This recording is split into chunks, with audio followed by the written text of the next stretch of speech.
Saudara seorang pria lulusan sekolah menengah atas di Surabaya, Jawa Timur, Susanto menipu PT Pelindo Husa dan Citra atau PHC. Ia menyaru sebagai dokter dan melakukan aksi tersebut selama 2 tahun. Bukan sekali ini saja Susanto menjalankan aksinya, dia sudah 7 kali menipu dan pernah dipenjara 20 bulan. Bagaimana Ikatan Dokter Indonesia mencegah kasus ini agar tak terulang? Kita akan bahas bersama anggota Biro Hukum Pembinaan dan Pembelaan anggota PBID Dewa Nyoman Sutayana. Dokter Dewa, selamat petang. Selamat petang, Mbak. Dokter Dewa, laporan ke ID soal kasus ini sejauh ini seperti apa? Ya, jadi laporan yang masuk kepada ID sebenarnya tidak masuk secara langsung kepada ID ya, karena pada dasarnya kan yang bersangkutan bukan dokter, jadi bukan anggota. Tapi kemudian karena di pemberitaan sudah mulai muncul, akhirnya kemudian ID pun juga merespon.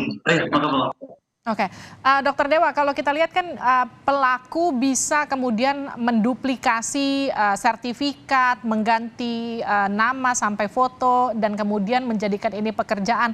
Sebetulnya proses untuk rekrutmen dokter itu apakah kemudian bisa katakanlah diketahui ID atau semacamnya, mereka bisa punya beberapa tempat untuk praktik, itu seperti apa sebetulnya? Ya, baik, terima kasih. Jadi kalau memang proses awalnya itu memang harus biasanya pada umumnya adalah melibatkan ID di dalam hal rekomendasi.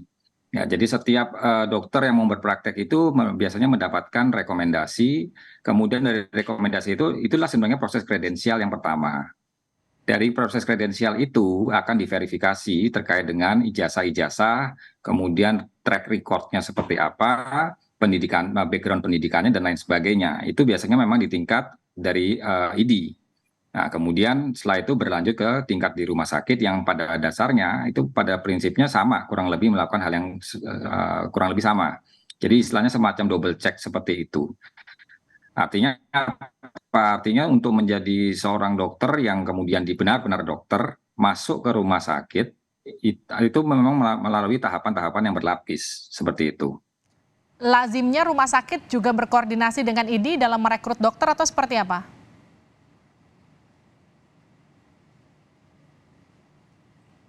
Ya, SIP itu biasanya mendapatkan rekomendasi dari OP, organisasi profesi dalam hal ini ID.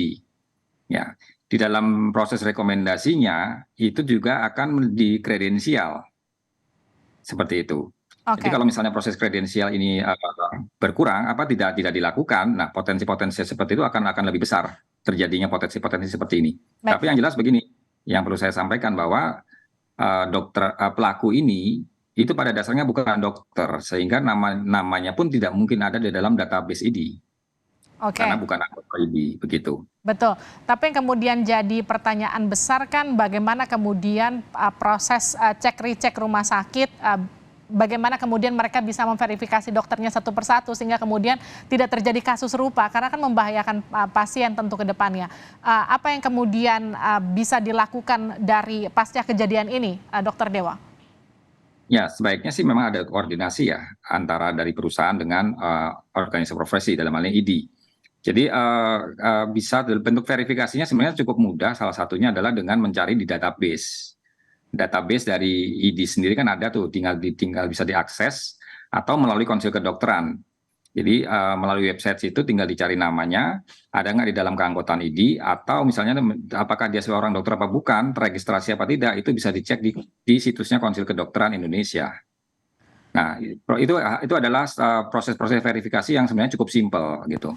Tetapi memang harus dipahami juga bahwa dalam situasi tertentu, dalam hal ini COVID ya, waktu itu kejadian adalah COVID, memang proses-proses itu bisa saja dilakukan, tetapi waktu pada saat tatap muka itu kan digantikan dengan daring. Hmm.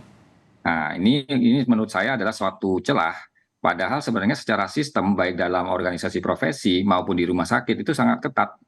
Tapi mungkin karena keterbatasan tatap muka dan sebagainya sehingga menyebabkan adanya celah. Dan itu dimanfaatkan oleh yang bersangkutan, begitu.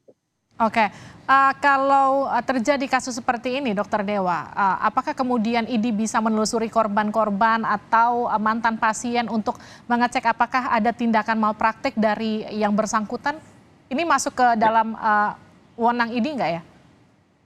Ini, jadi kalau wewenang ID adalah ketika terkait dengan anggota, artinya terkait dengan profesi kedokterannya. Sedangkan seperti yang saya sampaikan tadi, yang bersangkutan ini pada dasarnya bukan dokter. Oke. Jadi jelas itu tidak diwenang, tapi ID pada dasarnya siap berkolaborasi terkait dengan tracing yang dibutuhkan. Seperti itu. Oke, Dokter Dewa, ini pertanyaan terakhir. Ini kan pelaku kemudian mengambil data dari dokter yang kemudian menjadi korban ini kan lewat laman Facebook. Koreksi saya kalau salah. Semudah itukah kemudian bisa dipalsukan ijazah, katakanlah SIP begitu? Ya, jadi begini, di zaman sekarang itu kan kecanggihan teknologi juga sudah banyak.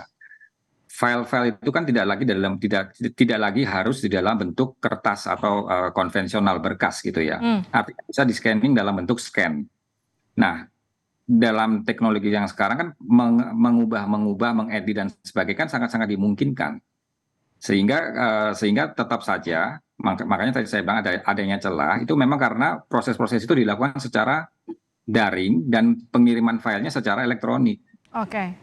Nah, itu menjadi titik masuk karena file-file tersebut sangat berpotensi sekali untuk dimodifikasi secara manipulatif begitu.